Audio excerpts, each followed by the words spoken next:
नमस्ते योगीज, कैसे हैं आप सभी।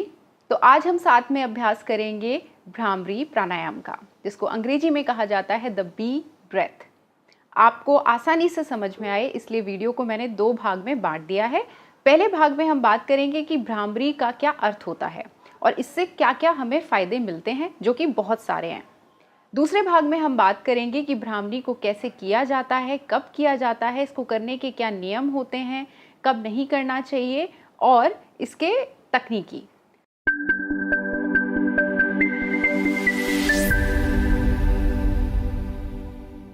भ्रामरी का अर्थ होता है मधुमक्खी, यानी कि इंडियन हनी बी। जब मधुमक्खी हवा में उड़ती है तो उसके पंख फड़फड़ाने से कंपन होता है, वाइब्रेशन होता है। इन वाइब्रेशंस की वजह से एक गूंज निकलती है, एक हमिंग साउंड निकलती है। उसी आवाज के, उसी गूंज के से प्रेरित ये प्राणायाम है और इसी गूंज और इसी वाइब्रेशन से हमें वो फायदे मिलते हैं जिसकी वजह से ये प्राणायाम हम सब करते हैं, जिसके बारे में आगे हम अच्छे से अभ्यास के वक्त सीखेंगे। तो चलिए अब बात करते हैं भ्रामरी प्राणायाम से होने वाले फायदों के बारे में। ये करता है हमारे अजना चक्र को सक्रिय, जो हमारी आईब्रोज यानी कि भवों के बीच में मौजूद होता है। इसको थर्ड आई यानी कि तीसरी आंख भी कहा जाता है। इसके सक्रिय होने से और जब इस पे काम होता है तो एक ग्रंथि एक्टिवेट होती है जिसको कहा जाता है पीनियल ग्लैंड। पीनियल ग्लैंड से निकलता है एक हार्मोन मेलेटोनिन। मेलेटोनिन जब शरीर में अच्छे से निकलता है तो उससे हमारी नींद अच्छी होती है, अनियमित मासिक धर्म की जो परेशानी है वो ठीक होती है, ब्लड प्रेशर आपका नॉर्मल होता है और आपकी जो मेमोरी है वो बूस्ट होती है, शार्प होती है। इसी वजह से भ्रामरी प्राणायाम छात्रों के लिए बहुत ही ज़्यादा अच्छा है, तो उनको तो ज़रूर करना चाहिए।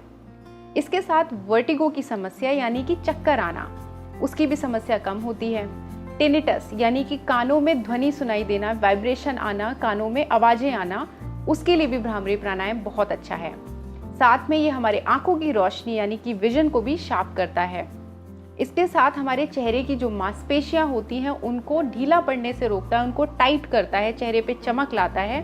एक तरीके से ये एंटी एजिंग प्राणायाम भी है। साथ ही साथ हमारे नर्वस सिस्टम को रिलैक्स करता है, उसको ठंडा करता है, काम डाउन करता है, जिसकी वजह से स्ट्रेस धीरे धीरे कम होता है, एंग्जाइटी कम होती है और एक जो भावना होती है दुख में रहने की, एक सैडनेस की, उससे भी हमें धीरे धीरे ऊपर लेके आता है, यानी कि डिप्रेशन से हमें बाहर निकालता है। साथ में इम्यूनिटी बूस्ट करता है। इसके साथ जिन भी लोगों को क्रोध की समस्या है, किसी भी छोटी बात पे जल्दी से हाइपर एक्ट करना गुस्से की एक निशानी है, तो एंगर मैनेजमेंट के लिए भी ये प्राणायाम काफ़ी अच्छा है। साथ में जिन भी लोगों को घबराहट होती है, नर्वसनेस होती है, पब्लिक स्पीकिंग में, बाहर जाने में, लोगों से बात करने में, इंटरव्यूज़ के टाइम पर या एग्ज़ाम से पहले जो पेट में तितलियां उड़ती हैं, उसके लिए भ्रामरी प्राणायाम बहुत अच्छा है। इमीडिएट इफेक्ट के साथ ये आपको तुरंत रिलैक्स कर देता है।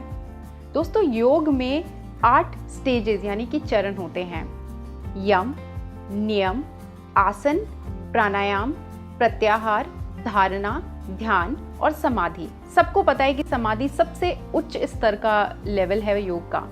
5वां जो मैंने आपको बताया, प्रत्याहार, जिसका अर्थ होता है कि आप अपने आप को इस मटीरियलिस्टिक दुनिया यानी कि भौतिकवादिक दुनिया से आध्यात्मिक दुनिया से जोड़ते हैं, जिसको स्पिरिचुअल वर्ल्ड कहा जाता है।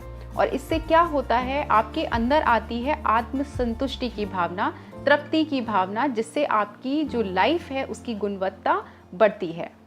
इतने अच्छे खूबसूरत प्राणायाम को सीखना तो बनता ही है। तो चलिए अब हम इसको साथ में अभ्यास करते हैं, सीखते हैं, इसकी बारीकियों को समझते हैं। इसको आसानी से समझ में आए इसलिए मैंने इसको 3 स्टेप में बांट दिया है। पहले स्टेप में बात करेंगे कि कैसे बैठना है, किस तरीके से पोस्चर आपका रहेगा।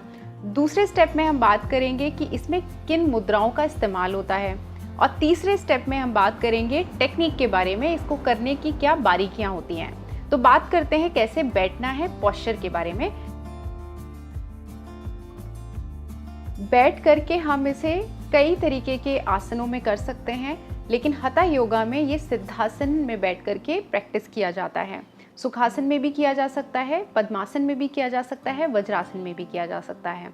सिद्धासन कैसे लगाना है कि आपको अपना लेफ्ट लेग लेना है और अपनी दोनों जांघों के बीच में उसकी जो एड़ी है उसको आप पहले रख लेंगे और उसके बाद अपना राइट लेग उठा करके उसके ऊपर रखेंगे, बिल्कुल एड़ी के ऊपर, ये देखिए। और जो उंगलियां हैं वो अपनी पैरों में इस तरीके से फंसाएंगे। तो ये होता है सिद्धासन। तो आप इस तरीके से सिद्धासन में प्रैक्टिस कर सकते हैं, और जैसा मैंने बताया आपको जैसे कंफर्टेबल हो वो आपको करना है। अब बात करते हैं कि इसमें कौन सी मुद्रा लगती है। दोस्तों, भ्रामरी प्राणायाम में 2 मुद्राएं लगाई जाती हैं, एक हाथों की लगाई जाती है और एक हमारे मुंह के अंदर जीभ से लगाई जाती है। तो सबसे पहले हाथों की मुद्रा की बात करेंगे, जिसको कहा जाता है शनमुखी मुद्रा। शन का मतलब होता है 6 और मुख का मतलब होता है द्वार। इसमें हम अपने 6 द्वारों को बंद करते हैं, जिससे हम बाहर की दुनिया से डिस्कनेक्ट करके अपने अंदर प्रवेश करते हैं और ज़्यादा से ज़्यादा हम जो वाइब्रेशंस होती हैं उनको महसूस करते हैं। तो शानमुखी मुद्रा में हमें क्या करना होता है, अपने कान, अपनी आँख, अपनी नाक और अपनी मुंह, यानी कि ये 6 जो अंग हैं, ये सेंसरी ऑर्गन्स हैं, इनको हमें क्लोज करना होता है। तो हम अपने अंगूठों से क्या करेंगे, अपने कान बंद करेंगे। आप अगर कान को ध्यान से देखेंगे तो कान के पास एक कार्टिलेज होता है जिसको ट्रेगस कहा जाता है। अगर आप इसको अच्छे से अंदर प्रेस करेंगे तो आपके कान बंद हो जाते हैं, तो आपको कुछ सुनाई नहीं देता है। इसके बाद आपको क्या करना है, अपनी इंडेक्स फिंगर को अपनी आंखों के ऊपर रखना है, जिससे आंख बंद होंगी, और ये आपको मिडिल वाली फिंगर नाक पे रखनी है। मैं आपको करके दिखाती हूँ आप शुरू कैसे करेंगे। तो आप सामने देखिए, चेहरा जो है आपका, जो चिन है वो ऊपर की तरफ रहेगी। तो सबसे पहले जो छोटी वाली उंगली है इसको आप यहाँ रखेंगे, ये देखिए। इसके बाद जो रिंग फिंगर है उसको लिप्स के ऊपर, और फिर जो बीच वाली उंगली है इसको अपनी नाक के बगल में, और जो इंडेक्स फिंगर है इसको आप थोड़ा सा मोड़ के अपनी आईलिड्स, पलकों के ऊपर रखेंगे और आंखों को बंद करेंगे। ध्यान ये रखना है कि आपको बिल्कुल भी प्रेशर नहीं देना है, ठीक है।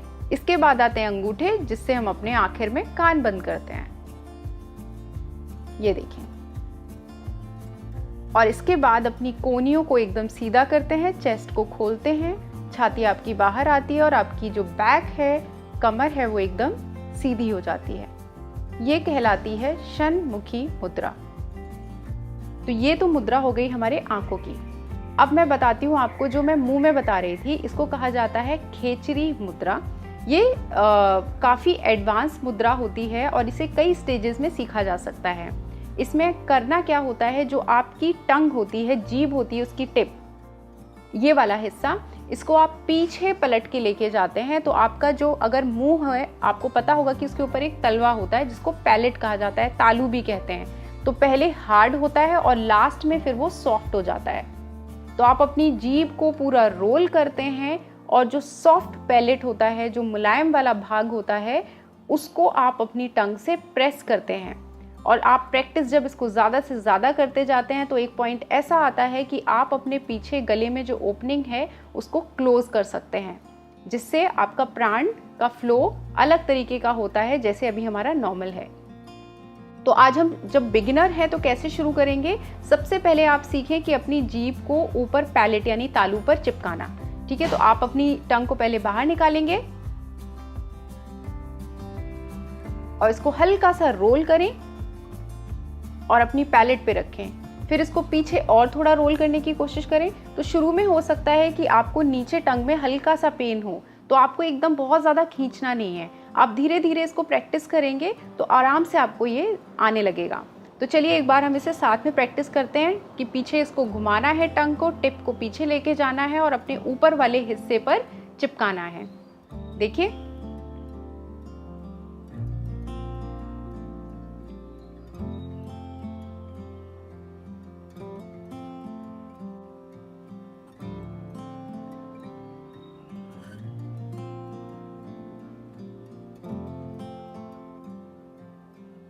आप महसूस करेंगे जब शुरू के पहले दिन आप करेंगे तो जो हार्ड वाला पैलेट है उसको ही आप छू पा रहे हैं। फिर धीरे धीरे आपकी फ्लेक्सिबिलिटी बढ़ते जाएगी, आप आगे बढ़ते जाएंगे तो आप जो सॉफ्ट पैलेट है उस तक पहुंच जाएंगे, और अगर आप उसे अंदर लेके जाएंगे तो वो धीरे धीरे आपका बढ़ता चला जाएगा। खेचरी मुद्रा लगाना आसान नहीं होता है, मेरा भी पूरे तरीके से नहीं होता है, पर मैंने आपको ये बता दिया कि खेचरी मुद्रा क्या है और आप कैसे कैसे स्टेज में बढ़ सकते हैं। सॉफ्ट पैलेट के एंड तक मेरी टंग चले जाती है, लेकिन उससे आगे नहीं जाती है। तो ये हो गई 2 मुद्रा जो मैंने आपको बताई। भ्रामरी में लगाने के लिए। और अब हम बात करते हैं तीसरे स्टेप की, जिसमें मैं आपको बताऊंगी कि इसमें तकनीक क्या होती है और जो हम फ़ायदे की बात कर रहे थे, जो वाइब्रेशन कंपन की बात कर रहे थे, जिसकी वजह से भ्रामरी का नाम भ्रामरी है, वो कैसे जनरेट किए जाते हैं, किस तरीके से इफ़ेक्टिवली जनरेट किए जाते हैं। तो इसमें हम लोग अपना मुंह बंद रखते हैं और जो भी सांस बाहर निकलती है वो हमारी नाक से ही निकलती है और अंदर भी नाक से ही जाती है। तो जो सांस अंदर जाती है वो कैसे जाएगी? जब आप सांस अंदर लेंगे तो आपकी छाती पूरी खुलनी चाहिए, आपका यहाँ पे जो डायफ्राम होता है वो पूरा ऊपर उठ के आएगा। तो आप एक तरीके से पूरा चेस्ट से सांस ले रहे हैं, छाती को पूरा भर रहे हैं। इसको डायफ्राम ब्रीदिंग भी कहा जाता है। तो हमने पूरा सांस अंदर लिया और अपने चेस्ट को फुलाया, ठीक है। और उसके बाद हमें सांस बाहर निकालनी है। जो सांस बाहर निकालनी है उसमें हमें सांस के साथ अपनी ध्वनि भी निकालनी है, जो एक वाइब्रेशन और एक हमिंग साउंड की तरह हमें सुनाई देती है। वो कैसी होती है? तो जैसे मैंने सांस जब अंदर लिया,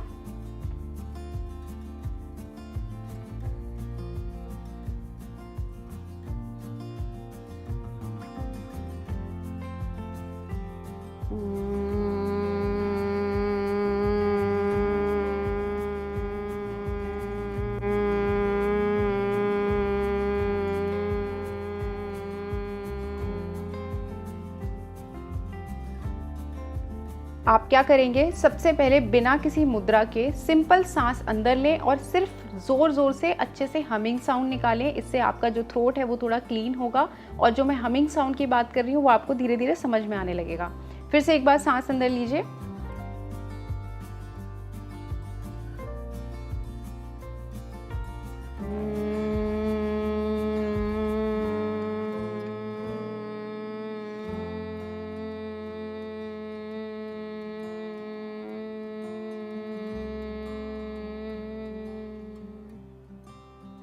ये आसानी से समझ में आए तो क्या करना है? आप एक बार जैसे माँ बोलते हैं तो मैंने मुंह खोला माँ,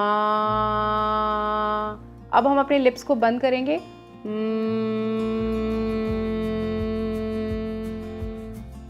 मुंह खोला माँ और लिप्स बंद करेंगे तो वो वाइब्रेशन बन जाएंगे। तो ये ध्वनि है माँ, और फिर बंद किया तो आपको अपने गालों में, अपने शरीर में अंदर और यहाँ पे थ्रोट में आपको हल्के हल्के एक झंझनाहट फील होगी। अगर वो झंझनाहट आपको फील हो रही है तो आप समझ लीजिए कि जो आपका ध्वनि है वो अच्छे से निकल रही है। एक बार और प्रैक्टिस करेंगे। सांस अंदर लीजिए,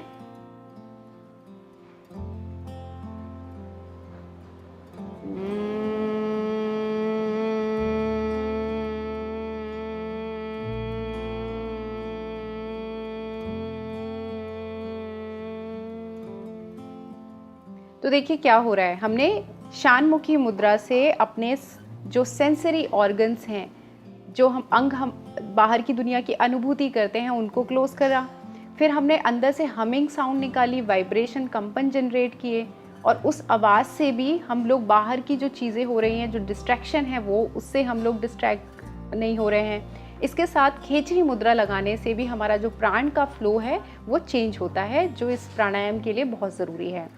जब ये तीनों चीज़ें मिलके साथ में करते हैं तो ये प्राणायाम जितना आसान दिखता है उतना आसान ना रह के थोड़ा जटिल हो जाता है। और ये प्राणायाम में काफ़ी ऊपर के लेवल का प्राणायाम है, क्योंकि जो मैंने आपको बताया ये प्रत्याहार की ओर हमें लेके जाता है। अब हम इसको सारी मुद्रा, सारे आसन के साथ करेंगे। तो सिद्धासन में अगर आप नहीं बैठ सकते हैं तो सिंपल सुखासन में आप बैठ जाएं। पैर आगे फैला करके भी बैठ सकते हैं, बस अपने कंधों को सीधे रखिए। फिर अब हम लगाते हैं षण्मुखी मुद्रा।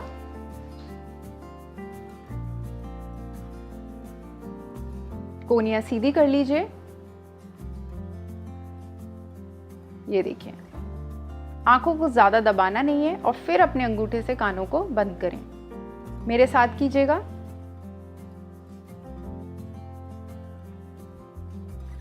सांस अंदर,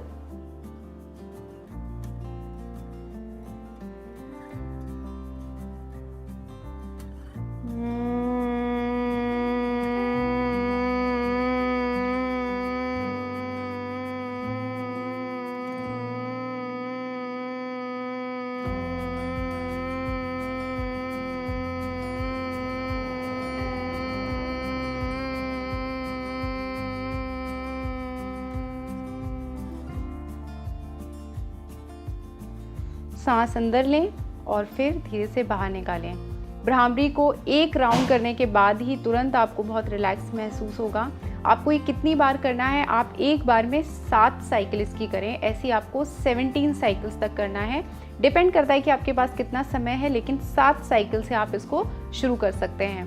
आप इसको सुबह के समय करना चाहते हैं अगर, तो ध्यान ये रखना है बस, चाहे शाम को करें चाहे सुबह, आपका पेट खाली ही रहना चाहिए। आपने कुछ पी लिया है, चाय कॉफ़ी ले लिया है, तो उसके आधे घंटे बाद कर लीजिए। आपने अच्छे से खाना खा लिया है, लंच कर लिया है, तो उसके 3 से 4 घंटे बाद कर लीजिए। योग को आप तभी प्रैक्टिस कर सकते हैं जब आपके शरीर में डाइजेशन का काम ना चल रहा हो, क्योंकि जब डाइजेशन होता है तो हीट जनरेट होती है, मेटाबॉलिज्म चल रहा होता है। उस वक्त हम जब प्राणायाम करते हैं या किसी भी तरीके का योगासन करते हैं तो हमारे शरीर में डिस्कम्फर्ट आता है और आपको उल्टी हो सकती है, आपको चक्कर आ सकते हैं और आपको कोई चोट भी लग सकती है। तो पेट खाली होना बहुत ज़रूरी है, इसीलिए हम लोग इसे एम्प्टी स्टमक ही प्रैक्टिस करते हैं। इसको सोने से पहले भी आप कर सकते हैं, क्योंकि इस प्राणायाम को करने से आपको नींद भी अच्छी आती है। तो आप 7 साइकिल इसकी करें, किसी भी समय करें, खाली पेट करें। तो ये इसके 3 स्टेप हैं, कैसे बैठना है, कौन सी मुद्राएं लगानी है। खेचरी को आप प्रैक्टिस करते रहिए, शानमुखी एकदम आसान है। और फिर इसके बाद जो हमिंग साउंड हम निकालते हैं उस पर आपको ध्यान देना है। तो चलिए अब हम लोग साथ में 2 बार और प्रैक्टिस करेंगे। चलिए सीधे बैठ जाइए, अपनी मुद्रा लगाइए, कान बंद, सांस अंदर भरिए, अच्छे से चेस्ट से सांस भरिएगा।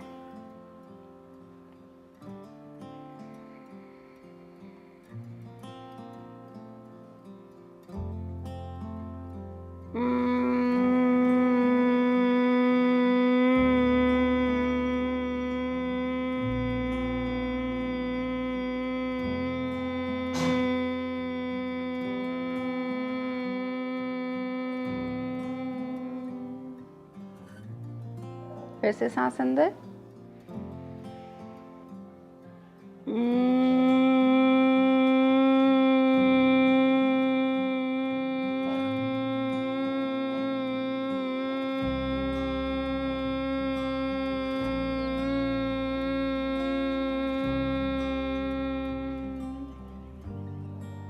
धीरे से हाथों को नीचे ले आएं, आंखें बंद रखें। जब 7 आपकी साइकिल हो जाए या 17 हो जाए या जितनी भी देर आपने किया है, आंखों को बंद रखें।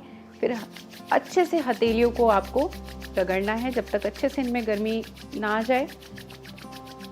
फिर अपनी आंखों पे रखिए, ज़्यादा दबाना नहीं है, हल्के से बस, और फिर वापस लेके आएं और धीरे से आंख खोलेंगे, नीचे देखिए और फिर ऊपर। तो दोस्तों ये हो गई तकनीक, कैसे करना है, कब करना है, कितनी बार करना है। अब मैं ये भी बता दूं कि इन लोगों को ये नहीं प्रैक्टिस करना चाहिए। भ्रामरी प्राणायाम बहुत ही सेफ प्राणायाम है और ज़्यादातर हर कोई इसको प्रैक्टिस कर सकता है। फिर भी कुछ चीज़ों में आपको प्रैक्टिस नहीं करना है, जैसे कि एपिलेप्सी, आपके कानों में कोई इन्फेक्शन है। इन्फेक्शन से मेरा मतलब है कि आपके कानों से किसी तरीके का डिस्चार्ज निकल रहा है, किसी तरीके का द्रव्य बाहर आ रहा है, तो आपको प्रैक्टिस नहीं करना है। इसके साथ जो भी प्रेग्नेंट महिलाएं हैं वो भी भ्रामरी ना करें। आशा करती हूँ दोस्तों कि आज आपको मेरा ये वीडियो, ये ट्यूटोरियल ऑन भ्रामरी प्राणायाम समझ आया हो, आप अच्छे से प्रैक्टिस कर पाएँ। फिर भी कोई सजेशन, कोई कमेंट अगर आपके दिमाग में है तो आप प्लीज़ मुझे कमेंट करके लिखिए। फिर किसी विषय पर मैं आपसे फिर मिलने आऊँगी, तब तक के लिए नमस्ते।